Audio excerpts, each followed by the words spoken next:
Your aunt's a very lucky woman, Angelica, because she has two lives. She has the life she's leading, also the books she's writing.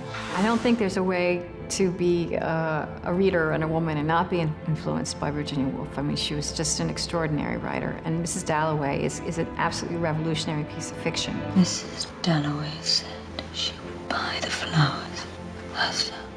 In the film, my character is reading Mrs. Dalloway, Virginia Woolf is writing Mrs. Dalloway, and Meryl plays a character named Clarissa, as Mrs. Dalloway is named, who has a life somewhat similar to the character of Mrs. Dalloway. Sally, I think I'll buy the flowers myself. The thing that's fascinating about this movie, for me, playing this character, is that I was controlling the lives of all these other people. And so through it, you go, who's she going to kill? When she says, she's going to die. It's interesting how, and she's deciding, and you actually get into the mind of a writer.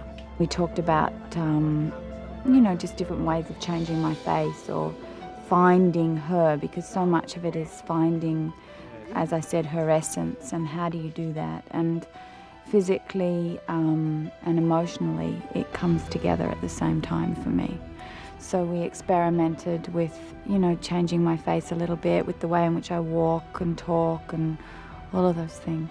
I didn't want to wear heavy prosthetics. I wanted to find it through the voice. And then, she would roll her own cigarettes, so that immediately gave me a manner which is just sort of Virginia. And now if I have to go back and do her voice or something, I just get the cigarette, roll my cigarette and get it out and sort of stand there.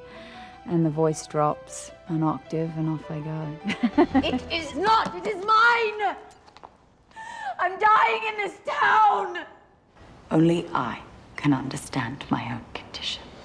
I think the scene on the train station where she talks about choice and the choices in life, and even they may not be, in terms of long-term, the best choices for you, but they're about what you want, and you get to make the decisions of what's best for you. There are three stories in the film. I play a character named Laura, Laura Brown, who's a homemaker in 1952, the mother of a little boy, and she's someone who's, really actually very depressed and sort of desperately unhappy. What are you doing? I'm brushing my teeth. Are you coming to bed? Yeah, in a minute. Come to bed, Laura Brown. And you just see one day in her life, a day alone with her little boy, and it's a day that she makes a decision about what she's going to do with the rest of her life. Baking the cake to show him that we love him. Otherwise, he won't know we love him. The day of this story is the day that Clarissa's putting together a party to celebrate a prize, a very prestigious literary prize that Richard has won. Would you be angry? Would I be angry if you didn't show up at the party? Would you be angry if I died? If you died? Who is this party for? You don't have to go to the party, Don't worry about it. It's not the party. And he says, yes, but I have to face the hours, don't I? The hours after the party and the hours after that. What do you mean, who's it for? What are you asking? What are you trying to say? I'm not trying to say anything. And he's convinced he's won it because he's dying.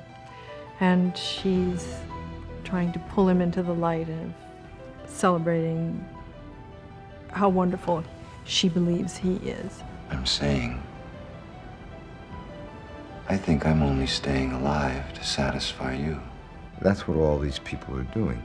They're facing the hours of the day, every day, in and out.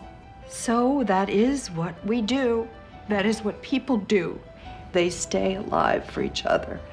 After I first saw the film, I was really pleased and astonished by how well the stories kind of rely on each other, the way they interact, and the way the women, the way the characters seem to be relating to each other. It's kind of, gives you a wonderful feeling of universality and of that sense of reaching across time. I never read a screenplay like this. There's nothing else like it out there. So just in terms of entering a world undiscovered and untraveled, I mean, it's fascinating. It's a fascinating felt journey. To look life in the face, to know it for what it is, to to love it for what it is. It is the right of every human being